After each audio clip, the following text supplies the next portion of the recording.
Good morning, everybody. It's Stephen here for The Idiot Quilter, and welcome to my weekly episode. And this is episode number 141 for November the 16th, 2021. And I hope you've had a good week, and I hope you've had a very creative week. And if you have not started your Christmas projects yet, get on with it. Time is fleeting. You know, we're only about, what, 6 weeks away from Christmas, approximately? Yeah, it'll be here before we know it. Okay, so I've been busy, and I've had some problems too this week, but then again, I'm an idiot quilter, so when don't I have problems? Coffee. So let's start with my Lone Star. My Lone Star, you know, I'm taking it as a class on Tuesday afternoons. Actually, and luckily, as you'll hear, this week we don't have a class because the instructor is going to a retreat with some friends, a private retreat, not a great big huge one. I guess they rent sort of a house or something that is really set up for this kind of thing, and she goes with 4 or 5 girlfriends, and they have a great time from what I've heard. Kind of jealous. Sounds like a lot of fun. But anyways, so she can't teach the class this week, so we're skipping over this week, and that's a good thing because last week during the class, we were working on our Lone Star. And this Lone Star is made up of strip sets, which when you get the strip set made, you cut more strips from the strip set at a 45-degree angle. And this creates a diamond pattern. And this is what I'm talking about. This is one of the blades. I can't get it all in the shot here, but I think you get the point. This is one of the blades of the Lone Star. And you can see it's made up of 6 strips. And then you have to piece them together. And there's these, and it creates these diamond shapes. Now mine's kind of on the scrappy side, which is fine. And I use these really beautiful batiks in this. I think it's going to be quite eye-catching when it's all put together. But I had some problems with these. 2 of my strips I found out when I sewed this together, and believe me, sewing this together is a bit tricky, but after you've done a couple of them, you figure out the alignment, so they should get things pretty much well aligned. It's not perfect.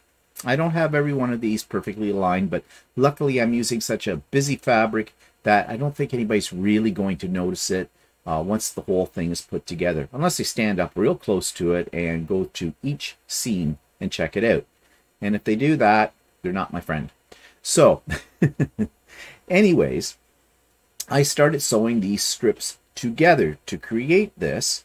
And first of all, one of the strips did not line up. The diamonds weren't lining up well. Now, as I said, not all of these are lined up perfectly, but they're pretty close. But when I got to about the 3rd strip up in here, it was way off, way off. So, and there's no way I could even fudge it. Okay, you can fudge this a little bit, and I'm going to do something that you're told you should never do, because these strips are all cut on the biased. You can stretch them a little bit, okay? And so I did do that, okay? But you don't want to stretch them too much, or you're going to get the whole thing's going to pucker. And after I have them all together, I'm jumping ahead of myself here, but after I get them all together, I starch them really well. Actually, I use Acorn Precision Piecing pressing solution, which works really well for flattening these out, because eventually these are going to have to be put together to make the star, right? So I couldn't figure it out. So Sharon, I'm going to put that down, the instructor, she took a look at it as well. She's trying to figure this out. So she goes, grabs her ruler, starts measuring. We discovered that one of the 2.5-inch strips that I'm using to put this together, this is put together with I'm using a jelly roll, and the jelly roll said it was 2.5-inch strips. Well, guess what? One of the strips I was using was not 2.5 inches wide. It was 2 3/8. Now you're going to say, excuse me, hiccups. What, 1/8 of an inch? That's not going to make a difference? Yeah, it does. Yeah, it really does.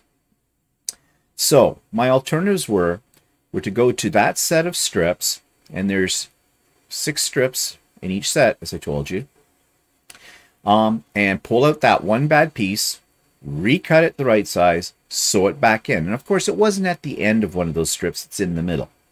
I decided that was way too much work for what it was worth. So the 2 strip sets, 2 original strip sets that had to be cut down to at 45-degree angles for more strip sets, I decided to rebuild, reconstruct. And I did. And this time I measured those strips before I sewed anything to make sure they were 2.5 inches wide. And now it all fits together, and I have 8 of those blades done, and I'm ahead of the game. I am debating whether or not I should go ahead and start doing the sewing, because this is where the Y seams come in. Now, the instructions seem fairly clear about how to do that, and I might, later today, attempt to do a little bit of that. The only reason I hesitate is because I know Sharon will show us the best way to do it. And, you know, I don't want to jump the gun on that. She didn't say we couldn't work ahead, but I think it's work ahead at your own risk kind of a thing. So we'll see about that. But yeah, lesson learned here. Just because the package on a jelly roll or strip set says they're 2.5 inches, don't believe them. And the other problem you have with that as well, I have found, is many of those strip sets are cut using with pinked edges, you know, little points.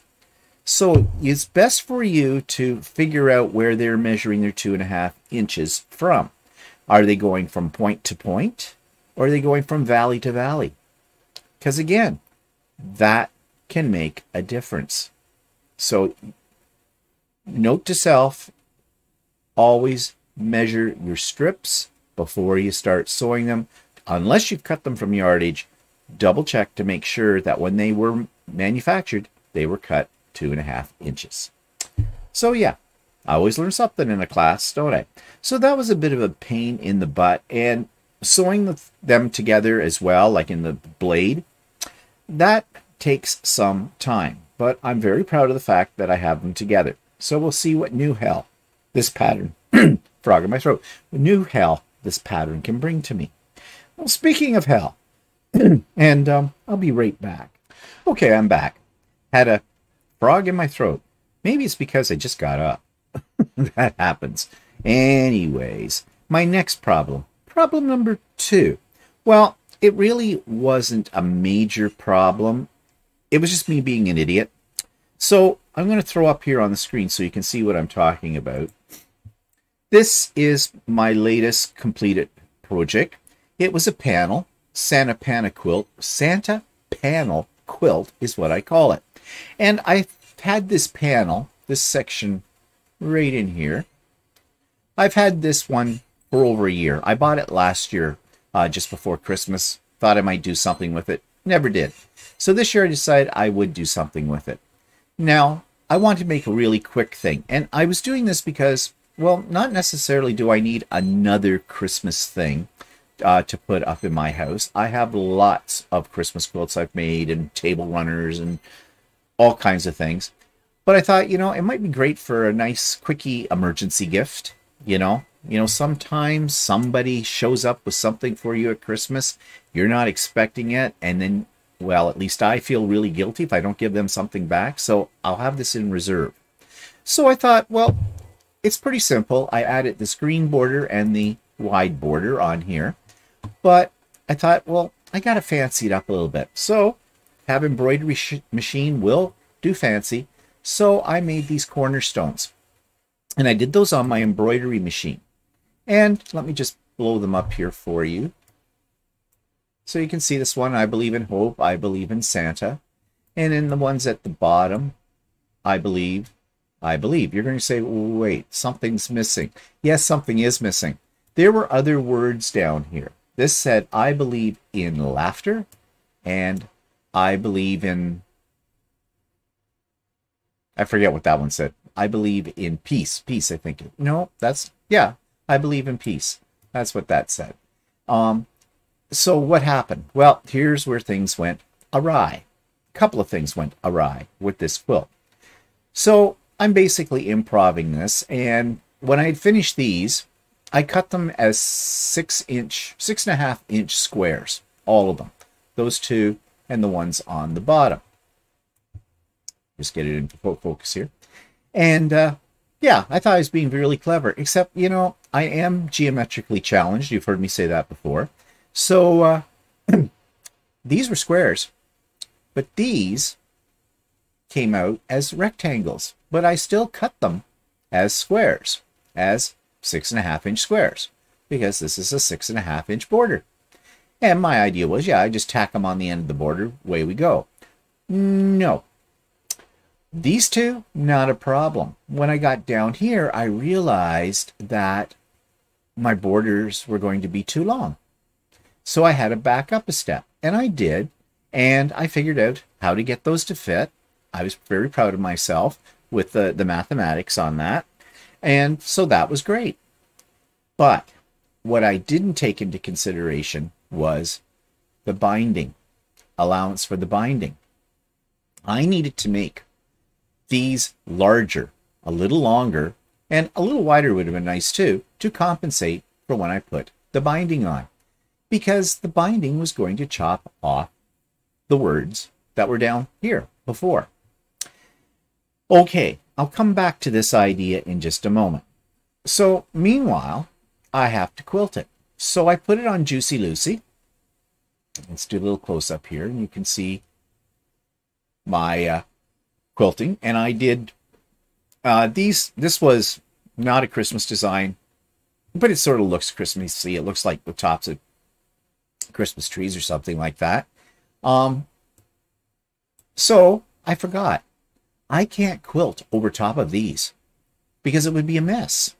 So I had to figure out, I was using a pantograph, I had to figure out how I could fit this in and keep my spacing even all the way along, so it didn't look like, it looked like from edge to edge. It took a little doing. Again, it took some mathematics and some tinkering, but I got it figured out. So I was really happy about that when I got it off the quilting, off the Juicy Lucy, and you know, I had done that successfully. So then it came to squaring it up. So I squared it up, but then I realized that as I was squaring it up, I was going to cut off a little bit of the words that were here originally. So I'm thinking, what's going to happen now? So I figured out where the binding was going to go, and I chopped off the words. And I put the binding right up against these pieces below. Now, yes, it would have been nice to have had little spacing below those, and I could have used a little bit more spacing along the edges as well. But you know, overall, give it to an untrained eye, they're not really probably going to figure that out. The balance is pretty much there in the quilt as well, so it, you know, suddenly, if the balance had been way off, your eye would be attracted to that spot where, you know, basically I made a mistake. So I think it's fine. It came out good, I think. Will I give this to somebody? I don't think I will. But, so I've got another wall hanging or whatever, because this one's about the size of a wall hanging, or throw that's got a Christmas theme to it. Now, one other thing I was a little worried about. I use this, you can see the binding here, and I don't have a picture of the back of the quilt, but this is what I used on the backing, what's in the binding, and it's red. And you know, reds and blacks do sometimes have a tendency to run when you wash the quilt. So I thought I better do an experiment before I throw this into the washing machine, because I got a lot of white here and I don't want it to be pink. So I had some of this fabric left over, so I took a piece of this fabric and a piece of this fabric, the white fabric, threw them into the washing machine with a couple of color catchers, and washed it and dried it, and it didn't run. The fabric did not run. So this has been washed now. In this picture, yeah, this picture, this is where it was washed and everything, and no bleeding. So that was good. That was good. So anyways, a problem quilt, 2 problem quilts this week, but I solved my problems. And again, what did I learn from this? Well, I learned to, first of all, applique your embroidery don't try doing it on a piece of fabric and then putting that piece of fabric into the quilt. Not if you're going to quilt it, because if I quilted it first, then applied those embroidery spots as appliques, no problem. And I could have also adjusted for the binding. So live and learn, right? And that's what it's all about. Okay, so what's happening next? Well, I'm waiting for my embroidery machine to come back. I took it in last Tuesday to the shop. I'm anticipating I'll get it back this week. May even get a call today. Usually they're pretty quick. And get my embroidery machine back and going, because I've got some embroidery projects that I want to do. I have another quilt that I want to get on Lucy and get that one quilted. That's the autumn quilt. I showed it to you last week, and I'll show it to you again once I get it quilted. I should really start moving into doing some free motion quilting on things, but I'm kind of stuck at the pantographs at the moment.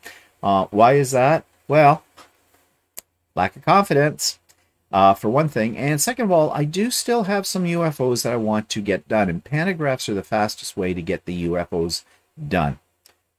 We'll see. New Year's resolution to self. Get over your fear barrier and start doing some free motion and ruler work on Juicy Lucy. Because after all, that's what I have Juicy Lucy for.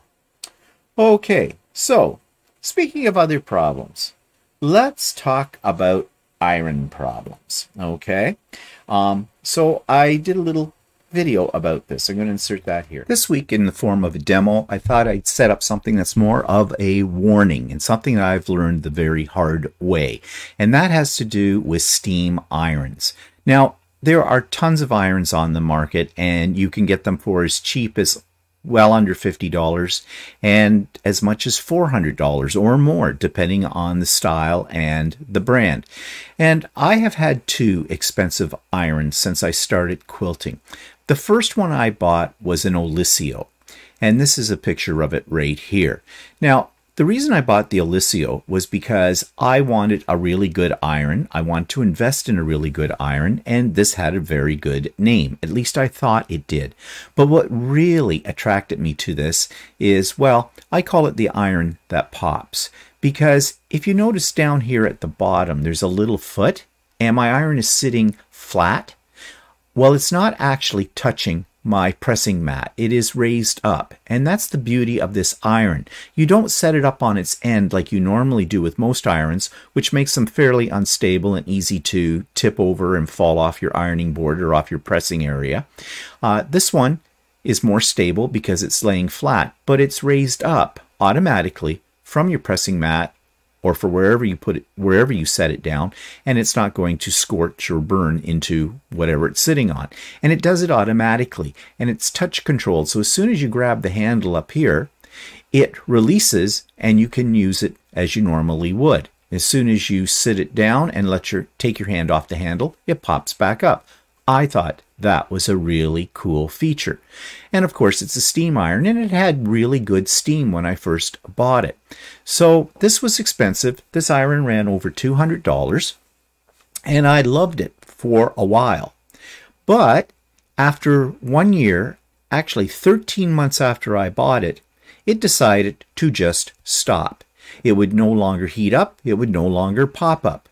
I was PO'd at that, as you can imagine. This was over $200 for this iron. It has a 1 year warranty on it, and 1 month after the warranty wears off, it doesn't work anymore. Well, I was just going to scrap it and buy something else, but then someone suggested to me that I write to Olysio. They said their customer service was really good, so I did write to them. And yes, their customer service is very good. They, without any questions asked, they sent me a brand new iron. Now, I sent them the old one back, and they paid for that to be shipped back to them. I have a feeling they've had this problem before with their irons. So this is the second one that I've owned, and I had it for a good year and loved it. It was working fine. And then one day it decided to, it still pops up and it still heats up, but it doesn't steam. it just stopped steaming. You only get a couple of spurts out of it, and it leaks water as well. So I had my eye on what I called my dream iron, and it was a Rowenta tank iron, and this is what it looks like. Walter actually bought it for me for my birthday a year and a half ago. It's an expensive iron. It's well over $300. But what I liked about it is it has this great big tank. So you fill it, I think it takes over a liter of water. And you don't have to be running back and forth to your tap to fill up your iron after you've only ironed for a few minutes. And this was great. And it had excellent steam. Really excellent steam with it. And it's worked along fine for the last year and a half until just recently. I noticed it was making some gurgling noises, and the pump inside of it kept turning itself on and off when I wasn't even using it. The iron was on, but I wasn't touching it. And it was draining the water reservoir very quickly because it was constantly steaming. When I would pick it up to use it, I had to press the steam button away from my fabric and pressing mat and away from me. Didn't want to get scalded. To blow off some excess steam, because if I didn't do that, it would literally soak my fabric. So that made me somewhat concerned, but I got into the habit of blowing the steam off it before I actually touched it to my fabric. Okay, fine. Well, a couple of days ago, it decided to blow up. Yes, it blew up. It blew up like a volcano. It was sitting here, as you see it right now, and it just let out a whole lot of steam. It was a steam cloud. Basically, it looked like my sewing room looked like it had hit a fog bank. And the tank had completely drained, and you know where all of it went? All over my pressing area. I had a great big puddle of water dripping down from my pressing area onto my carpeted floor. I was not a happy camper. So this one has now been retired because it does not work properly. And I've gone back to the old Eliseo. And even though the old Eliseo does not steam anymore, it still heats up. So I'm using it for now. It's got a good weight to it, and I like that about it. But I think I will eventually have to invest in a new iron. And I'm telling you, I am not buying an expensive iron. And this is what I have found online. A lot of people have said the same thing. A lot of people have had trouble with this particular brand of iron and with the Rowenta brands of irons as well. There was a day and an age where some people say they've had their Rowenta for over 10 years and it's working fine.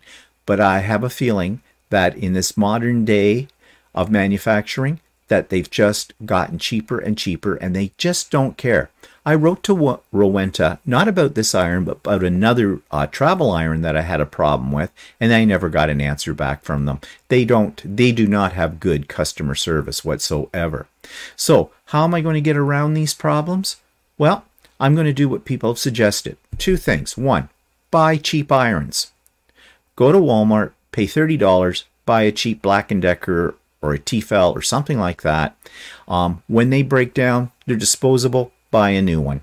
You haven't invested hundreds and hundreds of dollars in an iron. And you'll probably get several years at least out of one of those cheap irons. The second thing people have recommended is don't put water in your iron. In other words, don't use the steam setting, because that seems to wreck these irons. Although they're built for that, that's what they're advertised as being great for, they don't seem to hold up. So that's what I'm going to do. Cheap iron, no water. If I need to steam something or that, I'll just use a spritz bottle of water or some of my precision pressing solution or Mary Ellen's Best Press. Now, given what I said in that little video clip, since I made that little video clip, I did buy a really cheap iron, a Black & Decker steam iron from Amazon, and it's okay. It's nothing like the Rowenta one that blew up on me. However, yesterday I decided, excuse me, that frog came back. Yesterday I decided to do a little experiment. I figured can't really wreck things anymore, and I decided to try and clean the internal system of the Rowenta iron using vinegar. I looked at some videos, or not videos, I looked at some information on Google about it, and basically everybody said the same thing. Use a combination of vinegar and water in your tank and, you know, run it through your system, steam it, and I'll be back. I am sorry. I don't know what it is with my throat this morning. I think it's a change in the weather. It's gotten kind of cold here, and we've had some light dusting of snow that isn't sticking around, thank goodness. So I don't know. It's atmospheric. That's what I'm going to blame it on. That's old age. One or the other. Anyways, what was I talking about? So I decided to do this experiment with my iron. I filled the water reservoir on the tank half full with vinegar, straight vinegar. Yeah, I know. You probably said, ooh, vinegar's an acid. You should have diluted it with water. Yeah, maybe I should have. But I didn't. So I'm an idiot. Because I figure a little is good, a lot's better. So I put that in, and for about 20 minutes or so, I let it run through my system, and I blew steam through the whole thing. Had a big thick towel that I was putting the iron on, and away I went. Now, one thing I will tell you, it cleaned the bottom of my iron plate really nice. It just shines now, because, you know, vinegar works, especially with the amount of steam I was putting through it. So I did that. It didn't seem to leak any water out of it. So long story short, I cleaned out the system by putting clear water through it and everything like that. And so I have it back in operation. Did it fix my problem? Time will tell. I don't know. Quite honestly, I think I have false hope for that. But I have the cheap iron to fall back on for now. But I really loved that Rowenta. And I did look to see if there were places that would service the Rowenta. Well, the closest authorized Rowenta repair depot is in Toronto. And I'm not driving to Toronto to take this iron in. So, and of course, it's not under warranty anymore because they only give it 1 year warranty. And I've talked all about that kind of thing before, too, and why that pisses me off. But anyways, we'll see what happens with all of this, and I'll keep you informed. Okay, so that takes us to Subscriber's Quilt of the Week. This is from a regular viewer of The Idiot Quilter. It's Teresa DeYoung. We've seen some of her lovely creations before, and we're going to see another one right now. This week's Subscriber's Quilt comes from Teresa DeYoung. And Teresa says that she made this for her son when he was 10 years old. He loved it and still does. He's now 21. It's made of all Kona solids, and I used free motion quilting in swirls. I also used wool batting for the first time, and although expensive and hard to find, it's marvelous. It is so soft and lightweight, but it is so warm in the winter, but still not too warm for summer. The colors over the years have not faded, and it's still as beautiful as on day one. And she says, that's me on the side, and I'm 5'11" for size comparison. Okay, so this is a beautiful quilt. First of all, what attracts me to it is the colors, of course, because there's blues and there are purples, and you know those are my signature colors. But I'm looking at the quilting, and let's take a close-up of this, if we can. Here we go. Look at that. That quilting is absolutely gorgeous, and it looks so good on this quilt because there is a lot of negative space with the black parts that are included on here. And I'm just looking to see, she used free motion quilting in swirls. So that is fantastic. The quilting, I love it. Love it a lot. And the other things too is this is using wool batting. Now, I have never used wool batting before. As Teresa has said, it is extremely expensive, and it is. That's maybe one reason why I haven't bothered. And two, just the fact that I am not as good at free motion quilting as Teresa is, so I would be afraid that I might, waste really expensive batting on something I'm not happy with at the end. Although now that I have the Lucy, that can probably change if I used a pantograph. But overall, I love this quilt. I think it is great, and it is quite large. And so that was a good idea, standing next to it and letting us know how tall you are, because that really gives us a relationship here to the size of the quilt. So thank you, Teresa, for sending that in to us. It's just beautiful. So I'm getting a little low on quilts to feature here on the Idiot Quilter. So if you've got something you'd like to send me a picture of with a couple of sentences explaining what it is, please do. My email's in the show notes, and I'd love to feature any of your creations, whether it's quilt, something you've sewn, something you've made. Doesn't matter what it is, I'd love to feature it here on the channel. Okay, so that takes me to, well, a little bit more about Christmas. Like Christmas gifts. What do you get people for Christmas? That is always a pain in the butt, you know. Every year I'm trying to think what little gifts I can give to people without breaking the bank, for one thing. But I also want to get things that people will find useful as well. Not some little doodad that'll sit on a shelf for a while and gather dust, and then one day down the road they'll look at it and go, why do I have that, and throw it out. Oh, maybe I shouldn't say that about what I do with doodads. But anyways, good source to give you ideas is YouTube. Just stick into YouTube Christmas gift ideas, and you're going to find all kinds of things. And you can specify. You can put Christmas gifts for sewers or quilters or whatever. So here's what I'm talking about.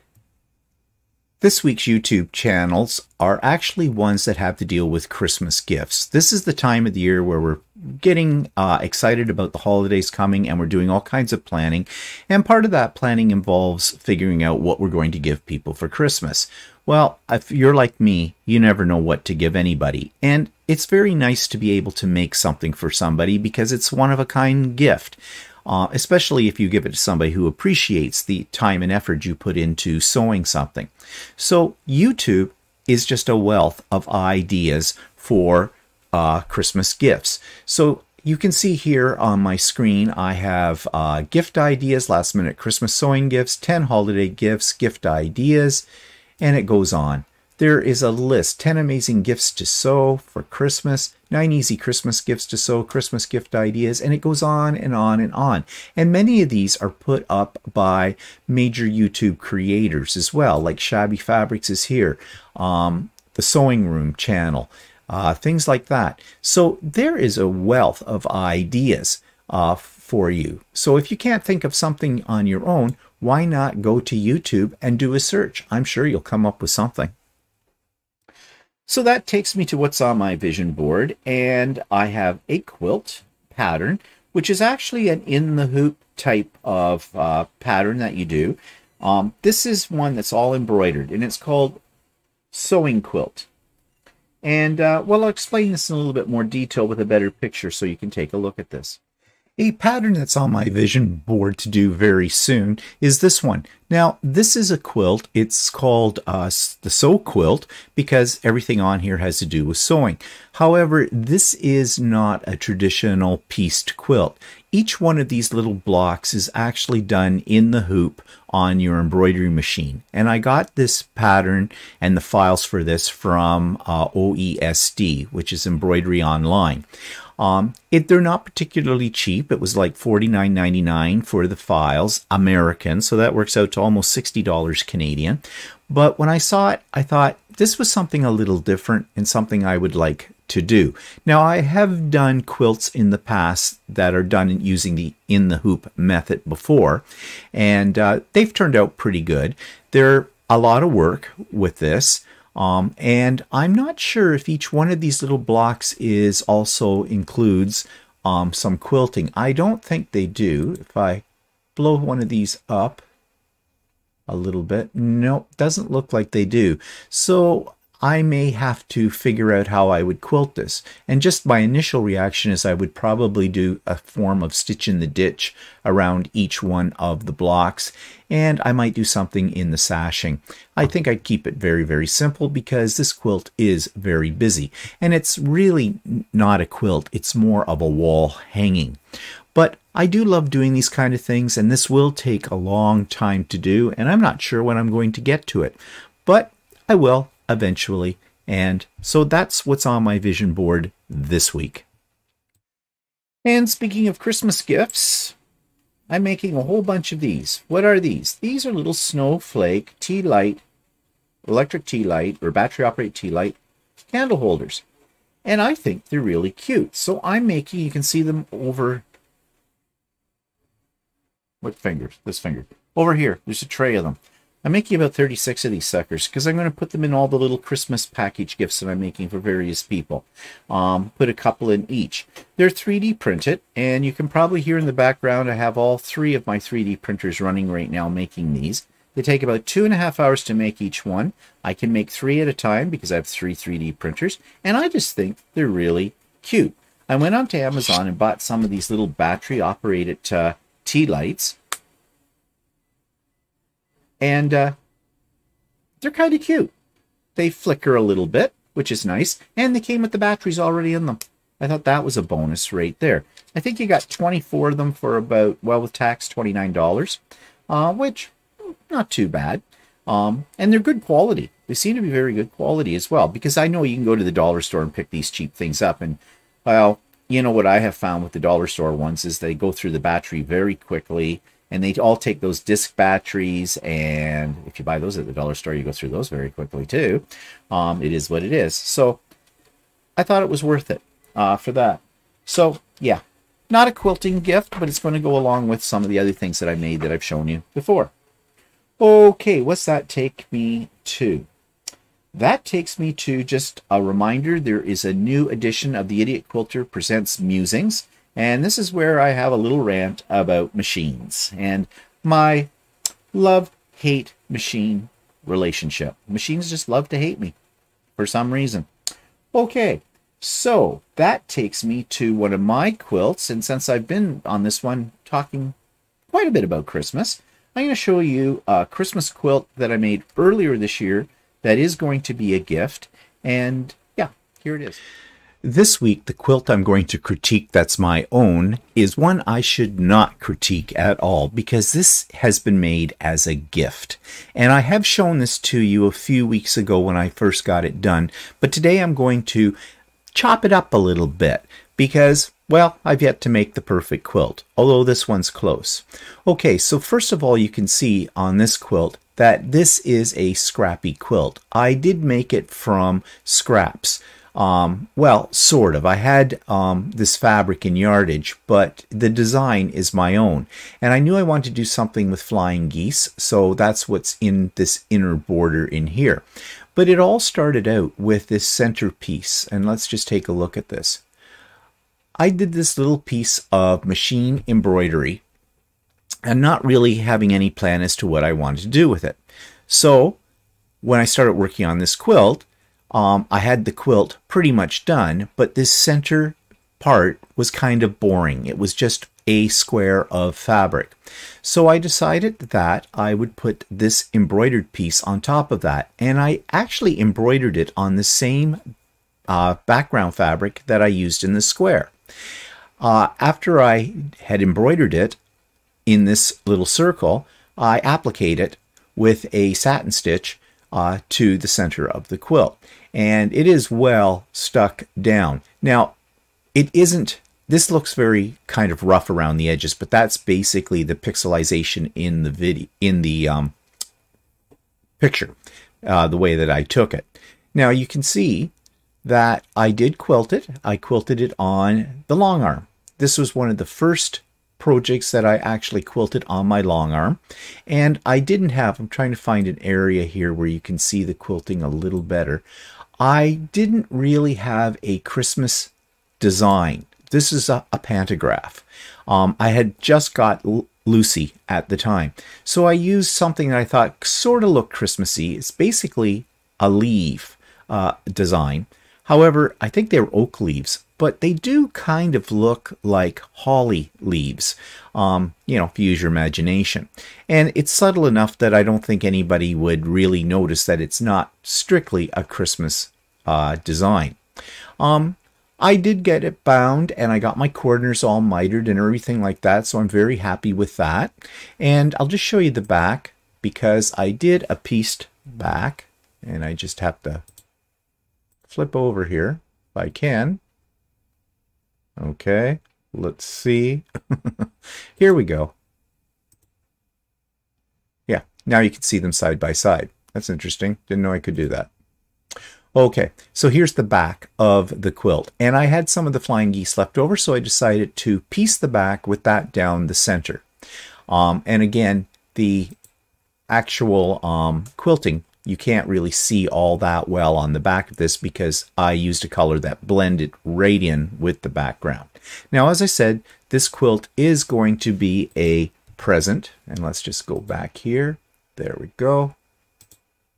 Is going to be a gift. And I hope the person I give it to will like it, but I hope they never see this video and listen to my commentary about this quilt. So that's another one of my quilts for this week. And that takes me to the online quilt store of the week. And this one's got a really cute name. It's called the Troll Brothers Quilt Designs. I mean, trolls. Who thought trolls were into quilting? But anyways, here's my review about this store. This week's online quilt store is called Troll Brothers Quilt Designs, and they're out on Vancouver Island in BC.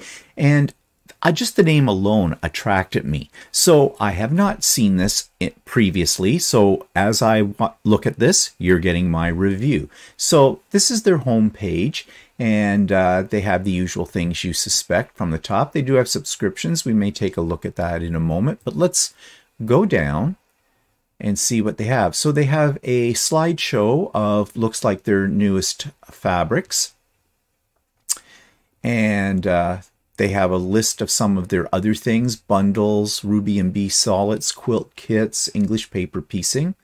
They also sell Juki sewing machines and accessories, which is really a company that you don't hear much about here in Canada.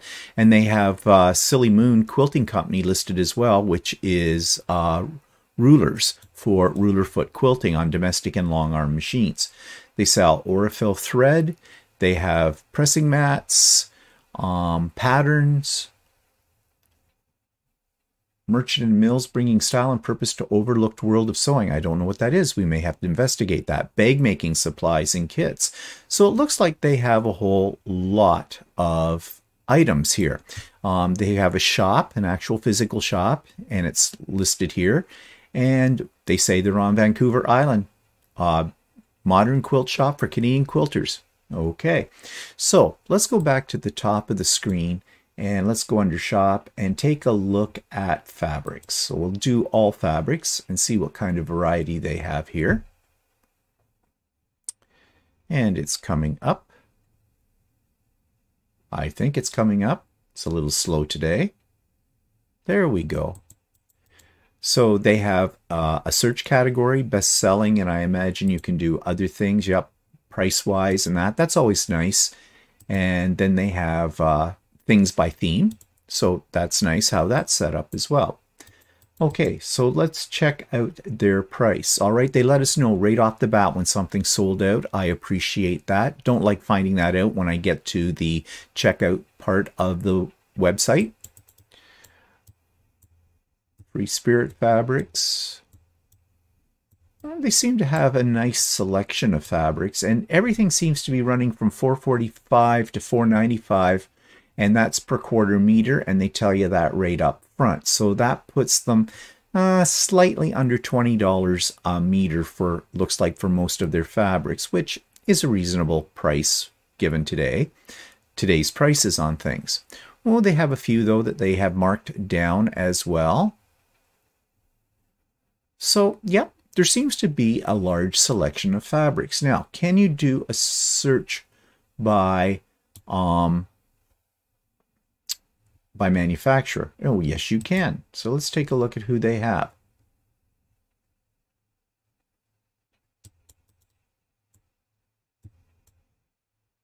And it's still loading up. I don't know if it's my system or their website that's slow.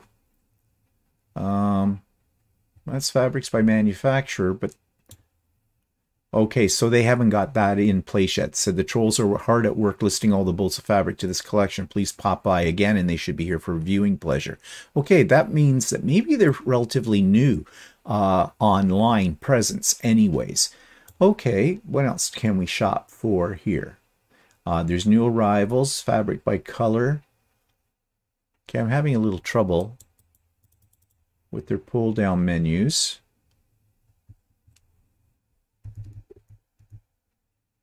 Okay, so they have bolts and batting, interfacing, stabilizers, applique, books and magazines, English paper piecing, Juki machines, machines and accessories, mask making supplies, Silly Moon quilting rulers, thread, troll rolls. Troll rolls.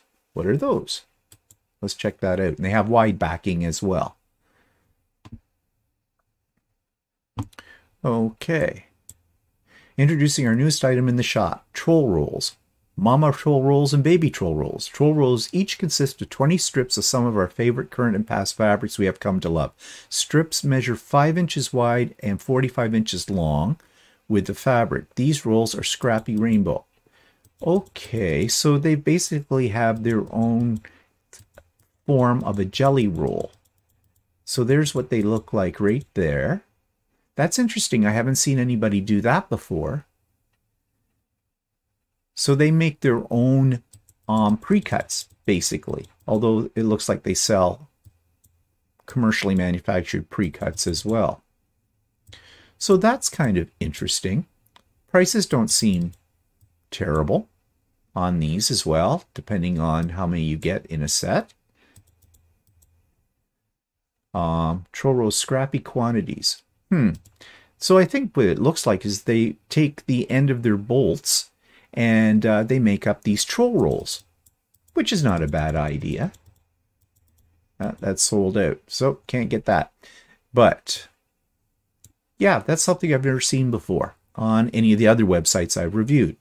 Okay, they have subscriptions. 2021 Anna Marie Horner Visions Club monthly subscriptions. Okay, well, that's not unusual. Now, online workshops, what do they have to offer? And they're offering them online, which is good. Okay, so what are the workshops? Beginner's rulers, charming, and edging. Okay, and that's all they have. And it's by the Silly Moon Quilting Company. Yeah, so let's just click on that, see if there's anything else, if there's more. Nope.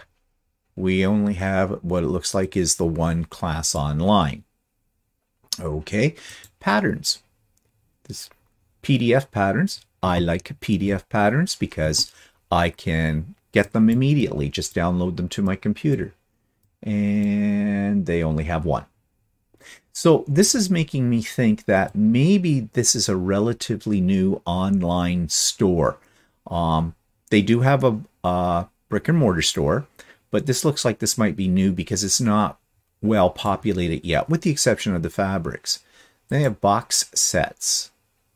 So Christmas is coming.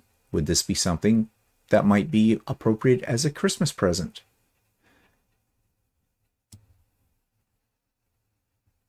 Oh, there's some pre-orders, but not until January. 54-piece half-meter box set. Another pre-order. So basically, yeah, these are solids or... yeah, they all seem to be solids. Wow. Solids, 100-piece full-meter box set. $1,380. 100. So you're getting 100 meters of fabric and Andover fabrics. I don't know if that's a good price or not. Probably is. You'd have to do the math. Okay, but that's interesting. Never seen that before as well. Then they have giftware. Okay. Now what I want to check out though is I want to check out their sewing machines. And machines and accessories, Juki sewing machines and accessories. So we know that they sell Juki. I know very little about Juki. I think it's primarily more something that's more readily available in the United States. In fact, I think this is the first online store that I have found that sells Juki, that I've reviewed anyway so far. So they have the Juki long arm, different models of the Juki sewing machines. Juki seems to have a fairly good name, I think, as well. And I have no idea whether these prices are good or not. But again, this would be something that you would have to have shipped to you. And so I'm not for that kind of thing because I like to deal with a dealer that's local. But I suppose if you don't have anybody close to you, this might be an alternative. And they seem to have lots of support for Juki machines if you're interested in buying a Juki machine. So one last thing I want to see is what's their shipping policies. And I'm not sure where to find those. Maybe over here. Policies.